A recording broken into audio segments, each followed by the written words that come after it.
Views today के दर्शकों को महानवमी की बहुत बहुत शुभकामनाएं।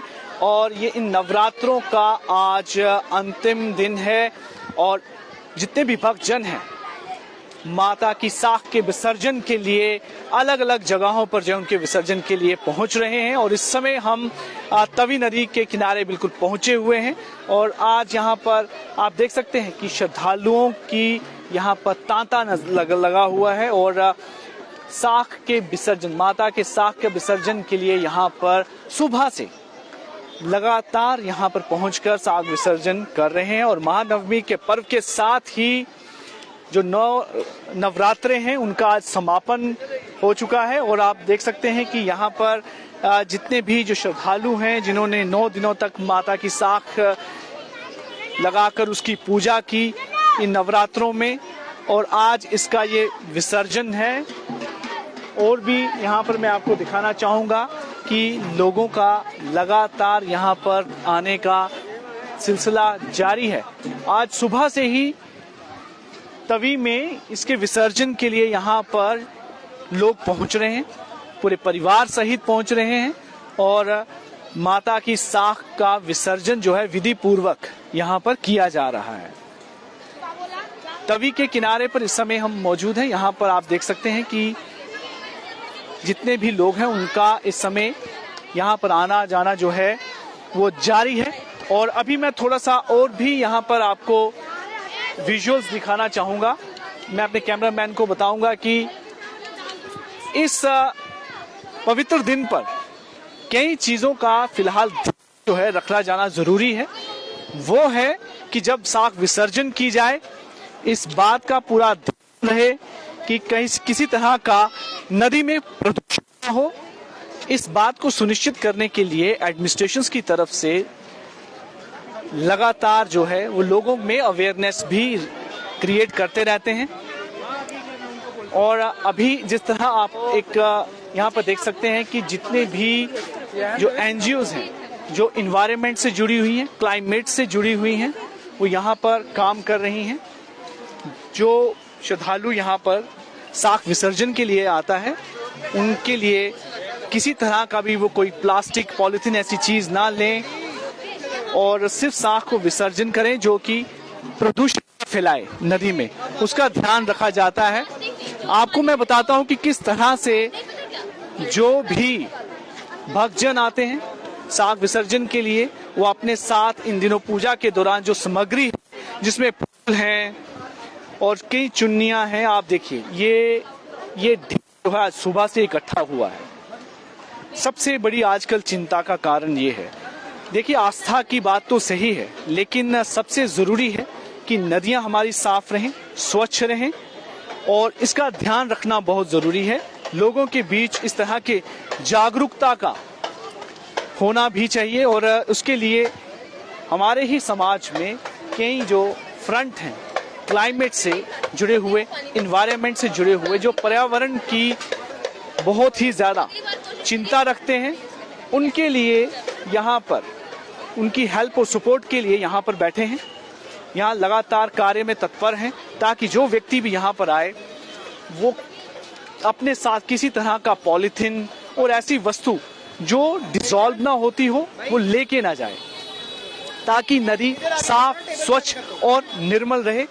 ये देखिए अभी जैसे साख विसर्जन के लिए कोई भी व्यक्ति जब जाता है तो अगर तो कोई प्लास्टिक के किसी चीज में इस साख को उगाया गया है तो वो उनसे ले ली जाती है क्योंकि वही प्रदूषण फैलाती है और फिर उसे आगे जाने दिया जाता है। लेकिन एक बड़ा कंसर्न देखिए आप, फूल हैं, चुन्नियां हैं और दूसरी कई प्लास्टिक की चीजें हैं इस पूजा के दौरान, बहुत ही चिंता का कारण है क्योंकि लगातार कई लोग अनजाने में जो है इसे नदियों में प्रवाहित करते हैं लेकिन प्रदूषण का बहुत बड़ा कारण बनता है। इसका ध्यान जाना जरूरी है क्योंकि आस्थाओं के साथ साथ पूजाओं के साथ हमें अपने पर्यावरण का भी ना बहुत जरूरी है। अब हम थोड़ा आगे आपको इस बारे में इसके बारे में जानकारी देंगे। ये क्लाइमेट फ्रंट के यहाँ पर वॉलंटियर काम कर रहे हैं। हेलो, कैसे हैं आप? मैं ठीक है सर, आपसे। आप बताएं कि आज का दिन तो आपका काम का काफी बढ़ जाता है जी। और जिस तरह से लोग साग विसर्जन के लिए आ रहे हैं, किस तरह से आप देख रहे हैं और कैसे अवेयर कर रहे हैं? सर देखिए, आधे से ज्यादा लोग खुद ही अवेयर हैं, उनको पता है, वो बिना बोले यहाँ पर आ रहे हैं, साग में से मौली निकाल रहे हैं, चुनरी निकाल रहे हैं, क्योंकि उनको पता है कि ये प्लास्टिक है और ये पानी में नहीं जाने चाहिए। पर 100 में से कोई 1-2 होते हैं जो कहते हैं कि नहीं, माता को ऐसे तो नहीं परवा सकते। पर हम कह रहे हैं कि प्लास्टिक की चुन्नी की जगह आप कॉटन का कपड़ा यूज कीजिए, कॉटन से उन्हें रखिए, क्योंकि अब जो भी है, तभी भी तो हमारी, जैसे हम कहते हैं सूर्य पुत्री है, तो सूर्य पुत्री को हम दूषित कैसे होने दें? यही पानी हमारे घरों में आ रहा है, तो इसमें हम प्लास्टिक कैसे जाने दें?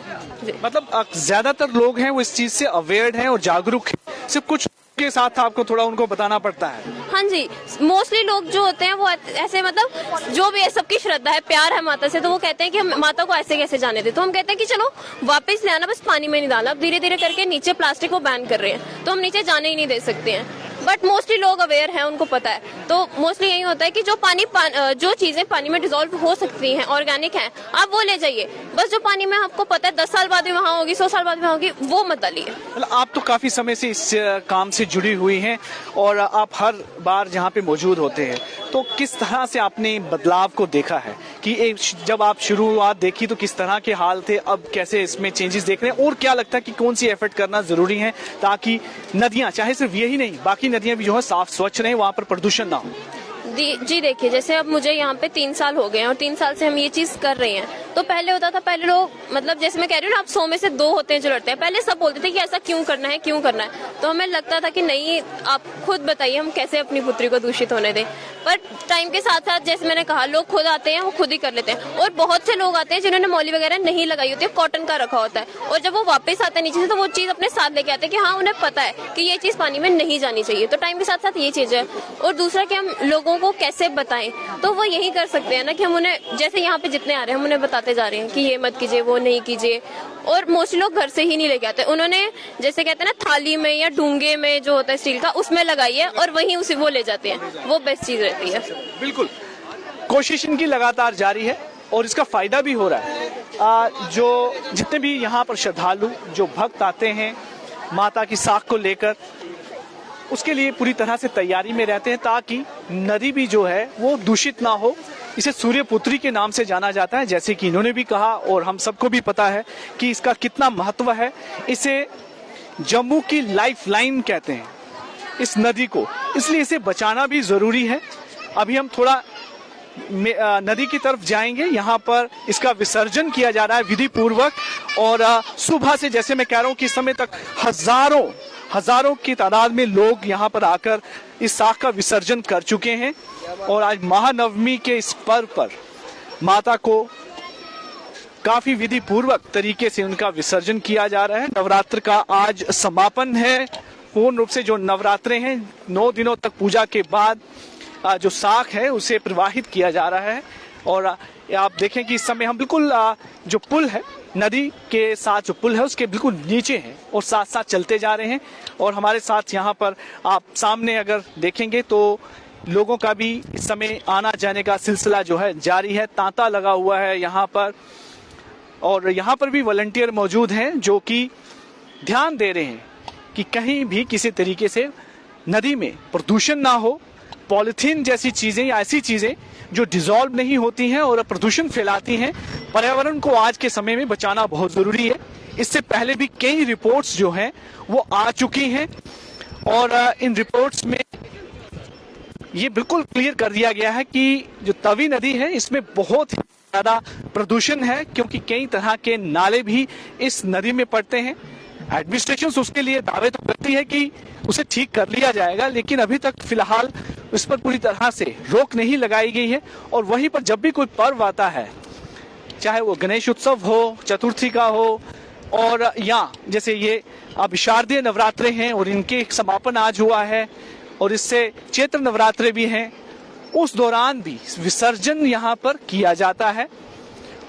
उस दौरान भी इस चीज का ध्यान रखा जाता है कि यहाँ पर किसी तरह का प्रदूषण जो है ज्यादा ना हो। और अब ये मेन हम नदी के, तवी नदी के पास, उसके किनारे में पहुंच चुके हैं। यहाँ पर इसका विसर्जन किया जा रहा है।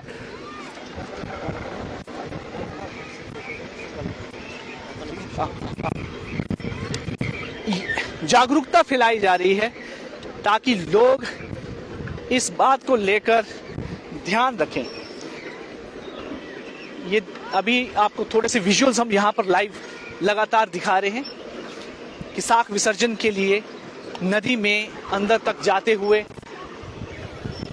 ताकि उसे विधि पूर्वक जो है इस साख को विसर्जित किया जा सके। लेकिन साथ साथ पूरा देखिए इस पर काफी सफाई नजर जरूर आ रही है और ये यहाँ के लोगों की ही कोशिश है, जो उनके अंदर जागरूकता है, ये उसी का नतीजा है कि इतनी ज्यादा गंदगी नहीं नजर आ रही है। और हर साल जो है लोगों के अंदर काफी अवेयरनेस भी क्रिएट हो रही है। उसके लिए वॉलंटियर भी जो यहाँ पर हैं लगातार काम कर रहे हैं कि किसी तरह का यहाँ पर कोई गंदगी नजर ना आए। और कुछ चीजें यहाँ पर करने के लिए लगातार क्लाइमेट फ्रंट और दूसरे भी जो एनजीओ हैं वो लगातार काम कर रहे हैं। और अनमोल ओहरी हमारे साथ हैं। अनमोल, कैसे हैं आप? बस ठीक।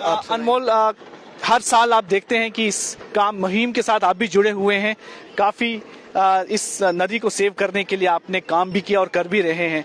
आप किस तरह का बदलाव देख रहे हैं और इस बार, और कैसा आप क्या कहना चाहेंगे? देखिए, बदलाव की गति बहुत धीमी है, बदलाव हो रहा है, मैं इस चीज को डिनाई नहीं करूंगा। बहुत सारे लोग अब हमारे पास खुद ही आते हैं और खुद ही प्लास्टिक हमारा छोड़ जाते हैं, वो कर देते हैं, लेकिन उसकी गति इतनी धीमी है कि तवी की हालत तो ऑलरेडी खराब हो चुकी है। मैं आज पानी तवी से नहीं पी सकता। 20 साल 30 साल पहले बुजुर्ग पानी पी पाते थे, मैं नहीं पी पाता।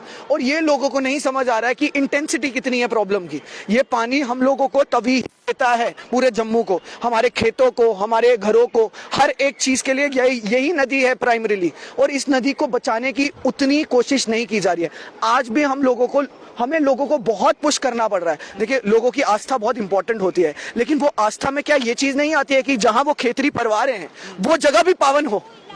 वो जगह भी पावन नहीं है। अगर देखो, ये प्रॉब्लम हमारे रिचुअल्स की नहीं है, ये प्रॉब्लम है रिचुअल्स में जो प्लास्टिक और कमर्शियलाइजेशन का फैक्टर आया है। आज अगरबत्ती से लेकर धूप तक सब प्लास्टिक के रैपर में आती है, और जैसे मंदिर में वो इकट्ठा होता है, ये लोग सोचते हैं पावन कचरा है, इसको हम लोगों को वो डालना है, ये मंदिर का पावन वो है, इसको परवाना है। लेकिन परवाने का जो पुराना रिचुअल था उसमें ये चीजें नहीं थी, और अब ये चीजें हैं, और ये लोगों को समझ नहीं आता। उनको लगता है प्लास्टिक भी ये पावन वो है, मंदिर का पावन सामग्री है। हाँ, और ये बहुत बड़ी मिसकंसेप्शन है। ये लोगों को समझना पड़ेगा। प्लास्टिक आज की जमाने के लिए दुश्मन है। यहाँ 60 से ऊपर फिशेस थी, आज एक फिश नहीं दिखती। बिल्कुल। तो ये सवाल क्यों नहीं पूछा जा रहा? उनका कहीं ना कहीं जो खत्म होने का कारण इसके अंदर बहुत ज्यादा प्रदूषण का। बिल्कुल। अगर प्रदूषण के बारे में आपके पास कुछ जानकारी और हो, जैसे अभी आपने एक बड़ी इंपॉर्टेंट बात कही है कि एक समय था, आज से कुछ 20-30 साल पहले, की पानी पीते थे इसका हमारे बुजुर्ग, जहाँ हम काफी पहले, लेकिन अब ये हाल है कि ये तो एक तो पॉइजन जैसा हो। मैं यही बोलता हूँ, मेरे लिए क्या आगे आने वाली जनरेशन के लिए क्या छोड़ा है? आपको तो मिल गया वो पानी, हमें मिल पाया वो शुद्ध पानी, हमें मिल पाएगी वो शुद्ध हवा।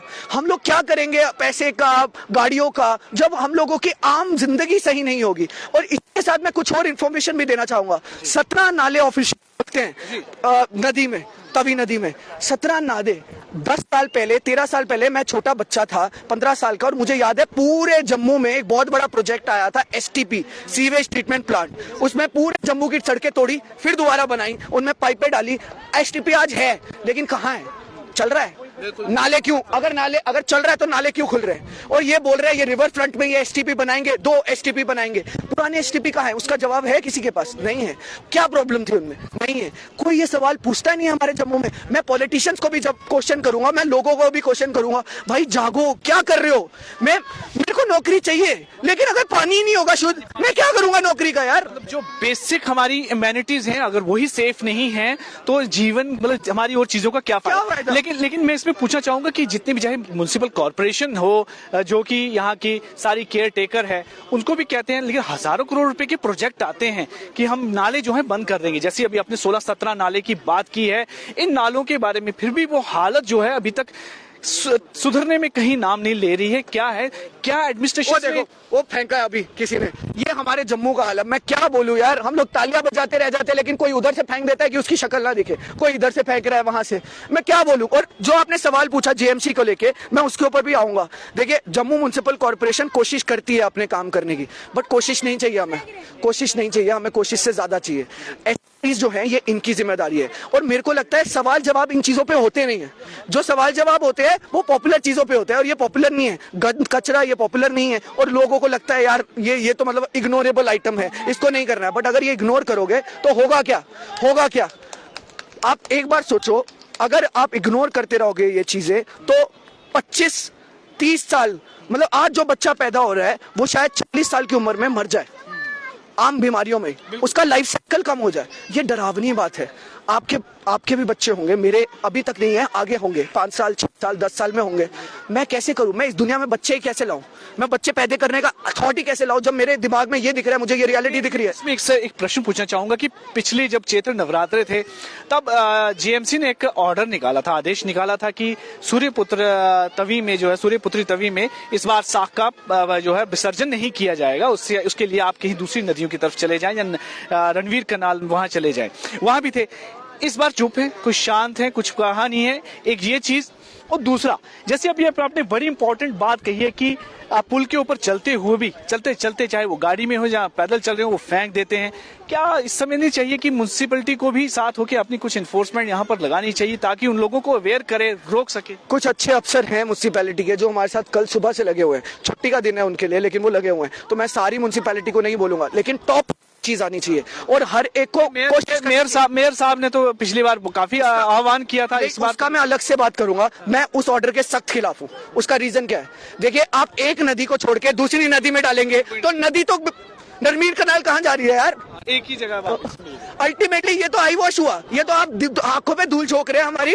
आप बोल रहे हैं आप कुछ कर रहे हैं, लेकिन उसका कोई हल नहीं कर रहा, इंपैक्ट नहीं हो रहा है। दूसरा, मेरे हिसाब से हम जम्मू वालों का कनेक्शन तवी से टूट चुका है। हम लोग सिर्फ साल में 2 बार आते हैं नवरात्रों में तवी के किनारे, इसके अलावा आते ही नहीं है। अगर उस कनेक्शन को वहां भी तोड़ दिया जाएगा तो क्या तवी के लिए किसी को फील होगा कुछ?